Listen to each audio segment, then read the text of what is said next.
Hey everybody, it's Rob here. We just finished watching the dev stream and here's everything you need to know. Starting kind of from the end of the dev stream with the class updates, because we got a lot of balance changes, a lot of like cool uniques that they showed, and a lot of buffs and nerfs to different builds, as you might have seen by the title. So first of all, here we're starting with the Barbarian. Adam Jackson, class lead designer, was talking about this. Big improvements are coming, guys, to the charge Barb. So charge Barb used to be like very weak, very clunky, but they actually just 10x the damage. Look at this, like it went from 1200 damage as base on charge to 12k, so they just added a 0 to this. And they are moving power from the baseline skill for legendaries and other effects. So I think this is going to be great, man. This is a build with lots of potential while having good utility. I will make a separate build about this because charge Barb, if you guys remember from D3, was one of my favorite builds. There's going to be many buffs to the key passive, such as the walking arsenal on Barb. This is like when you're switching your weapon, so that's really cool as well. They're adjusting the shouts, so we don't really know what that means, but Adam hinted towards two actual nerfs to the shouts, so other skills become more viable. I'm not really sure I agree with that. I think it would be better to just buff skills like ground storm, like leap, to become a better alternative rather than nerfing the shouts. But we don't have any details yet. We'll probably learn more about the details in the patch notes tomorrow. But he overall mentioned that Barb stocks should be going up. And there is a slight nerf, or like a pretty big nerf coming to Hoda in a bit here. I just want to like show you guys all the buffs first. So we have Sorcerer here, so we're going to get a buff to Lightning Spears, crit damage, and making enemies vulnerable, getting more buffs to the Paragon legendary nodes. I think a lot of the nodes are kind of like limited, so now they are like unlimiting the amount of damage that they get, probably. That'd be cool. And Meteor build is gonna get some buffs and some update and a new legendary item that we're gonna go into here in a second. Then we have the Rogue. You're gonna add massive buffs to unused skills, in particular to the ranged Rogue builds. You guys know Twisting Blades has been reigning supreme. So we're going to get a lot of buffs there, and we're also getting more ranged uniques. Windforce, Skyhunter, and Eaglehorn are going to get changed. So that's really cool. And also for Caltrops, actually. So that's pretty nice to see.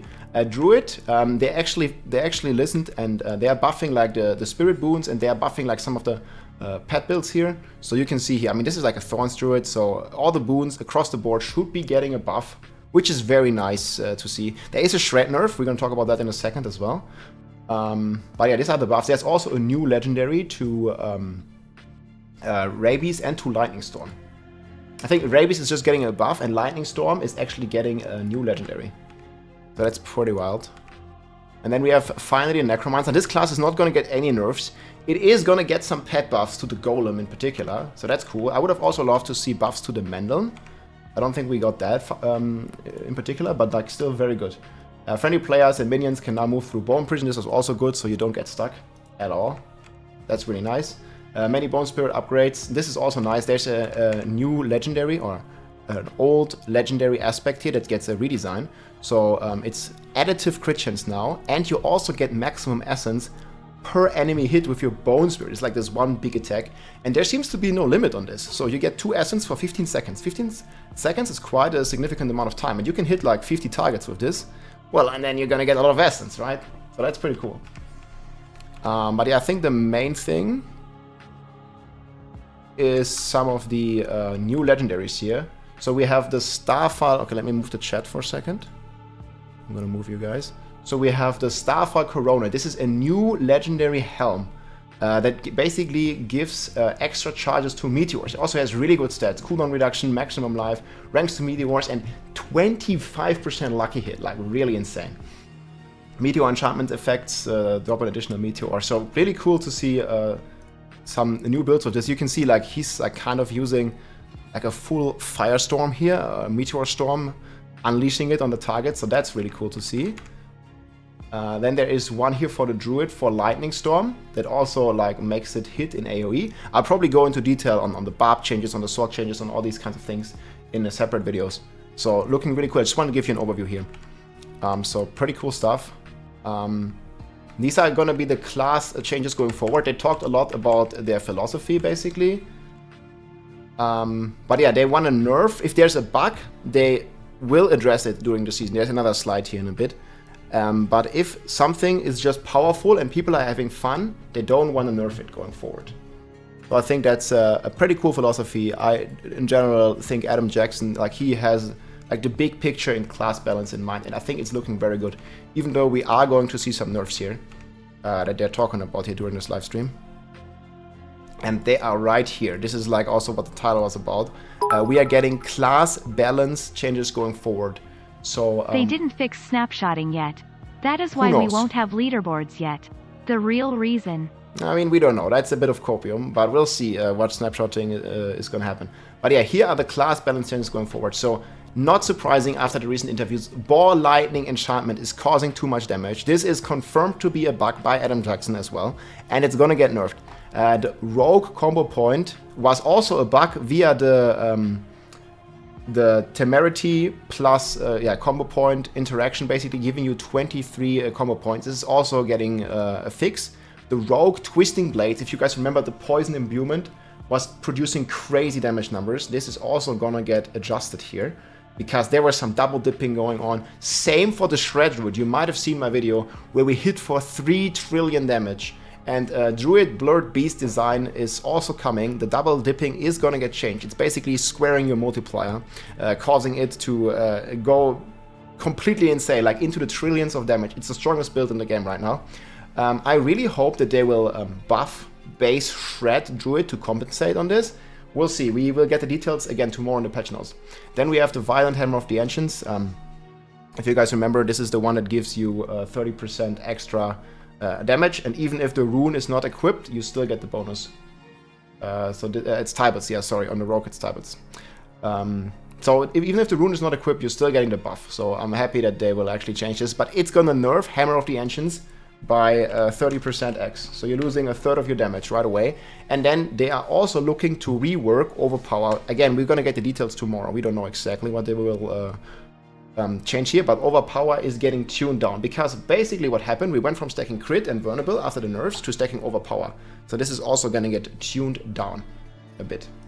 Or I don't know how much. We'll see. And then I think they talked about this roadmap going forward, or buff and nerf philosophy. They will generally have 2 updates per season. So one when the season launches, the buffs and nerfs that we're seeing here. And then there is always a mid-season update. And again, they talk about here new legendaries, new uniques, pretty cool stuff. Just in general, like about the class balance design. Mid-season patches, like 1 per class, just like a lot of stuff, actually, like good things for the game. They're also talking about bringing back previous season fan favorite themes. So I'm really hoping that we're gonna get like the Metamorphosis or something similar to how we get the Malignant Rings. I also suggested this in previous videos. I think that would be a big W for the players and for us, like, to get something like that. And then, yeah, they talk about here again, like, these are the Violent Hammer of the Ancients and the possible fixes. So they would fix bugs, but they would not fix necessarily overpowered stuff, right? So if something is an obvious bug, like the combo point Rogue, in the future seasons, they will fix it while the season is still going on. If it's just a strong build, people are having a lot of fun, they might not fix it. So I think that's a pretty cool philosophy to have in general. And yeah, start of season, like we always have, basically design updates, buffs, few nerfs. I said few, so it's good. But yeah, like all these changes are definitely gonna impact the balance and the meta, and shift the meta of the game by quite a lot. And I think overall, it's going to be a good and an interesting thing, because what these builds, let's take Ball Lightning Shock, for example, while being a lot of fun, I think it takes away, you know, the viability of any other build, because there's basically no reason to even test another build if Ball Lightning is just like, you know, flying this like sky high. So I think that's a really good thing. Then they also talked about a lot of other things regarding the season theme. Let me see if I can pull up some numbers here. So they talked about the leaderboards. We still don't have a date, but they also confirmed again it's going to take a few weeks. But we got some gameplay of the new leaderboards here. So this is, I think, how it looks. I'm going to just listen in here for a second.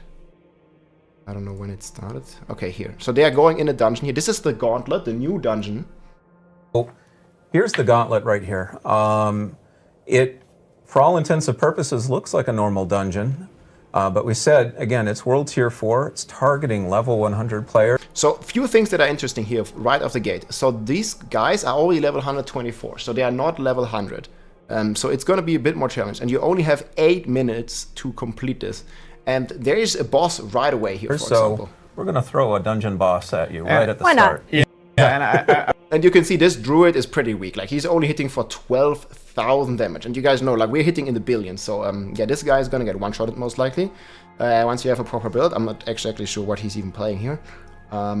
I will note, like, I know we're mentioning. But yeah, I think technically you can do Gauntlet before level. Is an end game activity. It's pretty cool. Like, yeah, it's an end game activity. You can do it before level 100, but it's tuned to level 100. And it'll be challenging. I mean, if you think you're ready to tackle the Gauntlet below level 100, by all means. It's just, you can still go in anytime you want. You're more powerful in that case.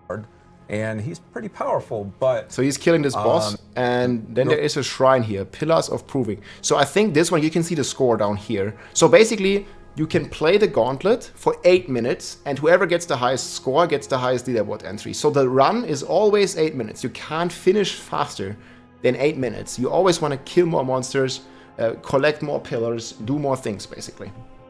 You're more powerful. In that case, you defeated him. Now, the cool thing about defeating that boss is it doesn't drop loot, it drops a shrine. So you get a shrine from killing the bosses, and then there's a bunch of elites, a bunch of shrines in general, and you can kind of strategize. They talked a lot about how you want to basically plan your run. Also, if you're playing in a party, they hinted that party play, watching my notes here, is pretty effective, and you are strongly encouraged to group up in this. I think it's going to be... You can do it solo as well. Obviously, there's solo leaderboards, but... one thing that's also pretty cool here, like, you see, this guy is pretty tanky. Like, this Blood Blister usually one-shots you, like, in hard content, and he's just... I don't know, like, what tanky class he's playing. Like, he's only losing, like, 5% HP or something. Or, like, goes to his barrier. Like, so, the damage intake, I don't really know how hard it's going to be. I think it's going to be way more speed-focused here in these types of runs, basically.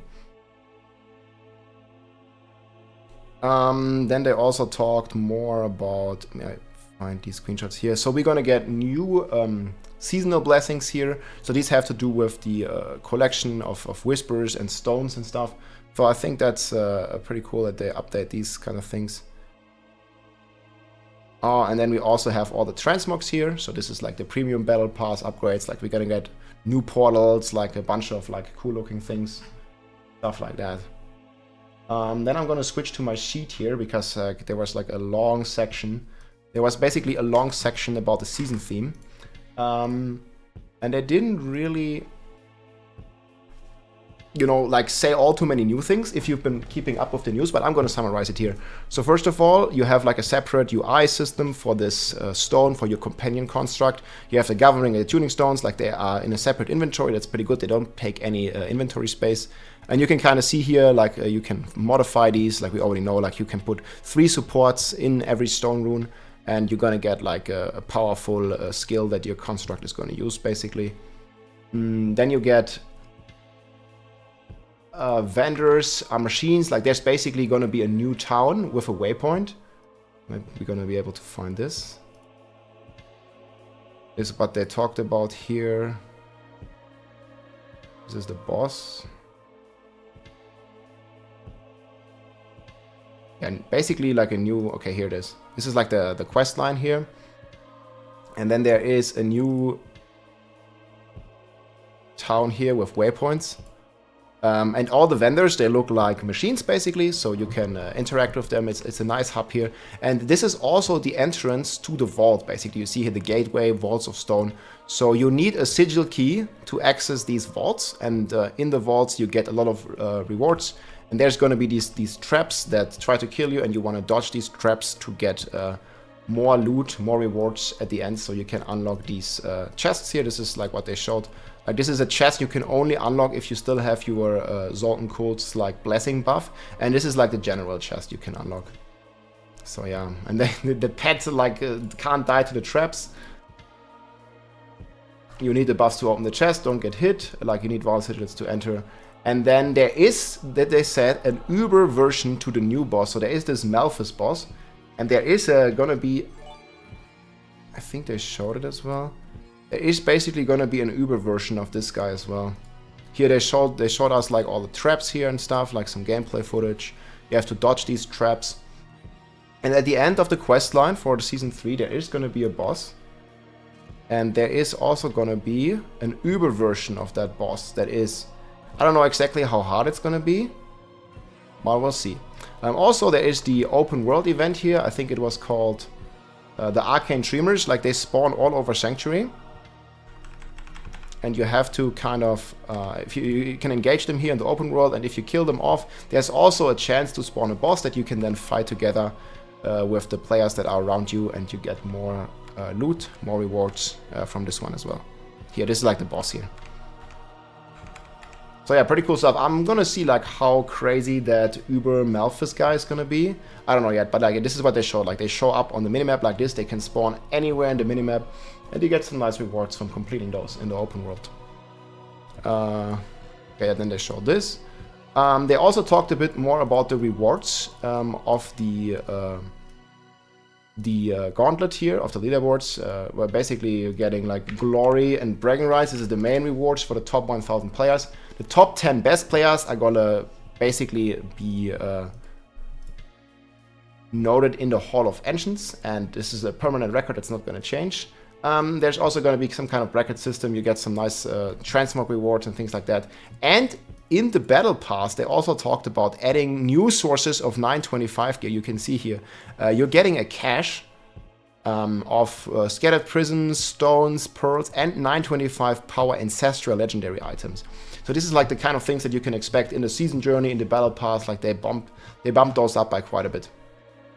And yeah, I think that was pretty much about it. I mean, that was like my summary. I will make a lot more details going in many more depth into the gauntlet and the class balance updates. And we're gonna test some charge barb here. I'm really looking forward to most of these changes. I think it's gonna be a very nice season with a complete meta shift up, especially with this new legendaries that we're gonna get. So we only got to see like a few of them. Like, we didn't even get to see like the Barb legendary and stuff. So there might even be, you know, like a lot more legendaries to this that are gonna be coming. So we'll see. And yeah, we're gonna listen into the Q&A as well. But I think overall it's gonna be very exciting, guys. A lot more videos are coming. Take care, my friends. GG. If you like this video, make sure to subscribe, leave a like or a comment. I'm also live on Twitch almost every day, so come and say hi.